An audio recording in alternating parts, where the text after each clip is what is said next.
Si vous êtes étudiant, alors vous savez combien c'est important d'avoir un espace de travail confortable pour réussir ses études.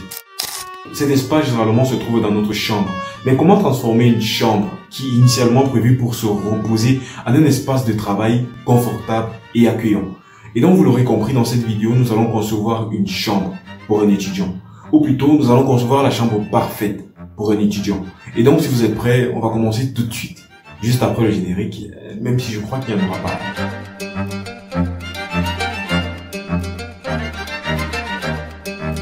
Pour cet exercice, nous allons diviser le travail en deux parties. Déjà la première partie qui sera le croquis et la seconde partie qui sera la modélisation sur le logiciel Revit. Donc le croquis, c'est la première étape de ma conception. Pendant cette étape-là, je vais tout simplement dessiner le plan de ma chambre en elle-même et essayer d'avoir des dispositions des éléments dans cette chambre. Et donc pour ce faire, j'ai besoin de connaître le client, c'est-à-dire celui pour qui je conçois la chambre, et également ses besoins. Donc mon client ici est un étudiant lambda. Ça peut être vous, ça peut être n'importe qui. Et les besoins, on l'a énuméré au départ. Cette chambre va permettre à l'étudiant en question de pouvoir y travailler en toute sérénité, de pouvoir s'y sentir à l'aise et de pouvoir se reposer. Et donc une fois que je sais ça, je peux établir le programme.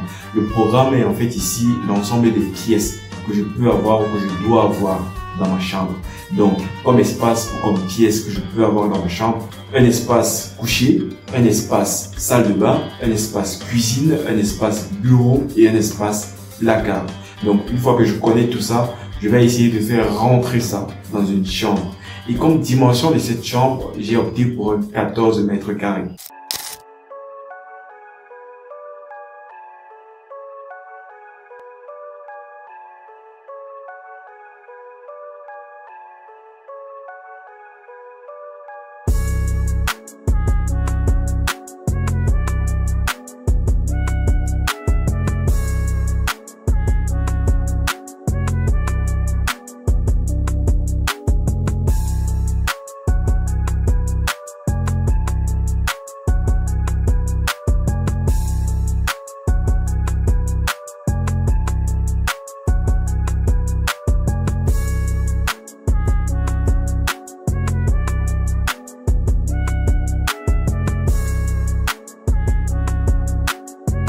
Une fois que le dessin est terminé, je vais directement passer sur Revit. Donc, une fois que j'arrive sur Revit, la première chose à faire est de dessiner le plan 2D. Donc, pour dessiner le plan 2D, je vais tout simplement mettre mon croquis là, près de moi, et le reproduire sur Revit.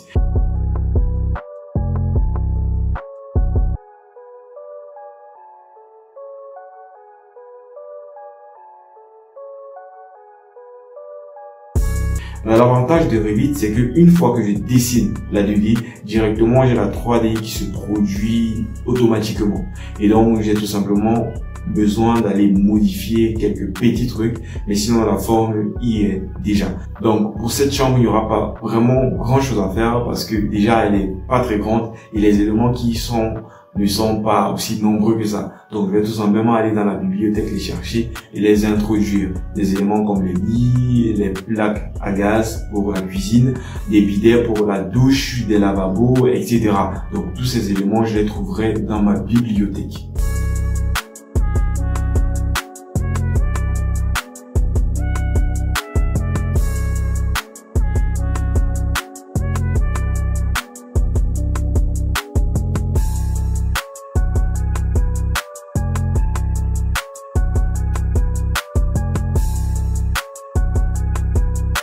Et une fois que c'est terminé, une fois que le modèle Revit est terminé, comme vous pouvez le voir avec les plans et la modélisation 3D, je vais tout simplement passer au rendu et voir ce que ça donne au final.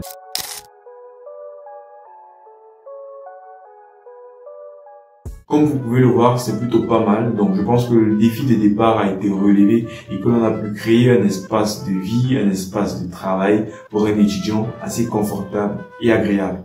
Si ça vous plaît, n'hésitez pas à me le dire en commentaire, laissez un pouce bleu, abonnez-vous et pourquoi pas partagez la vidéo pour qu'elle soit davantage référencée et qu'elle aide le maximum de personnes. Moi c'est Jirin Labier et on se dit à la prochaine pour une autre vidéo.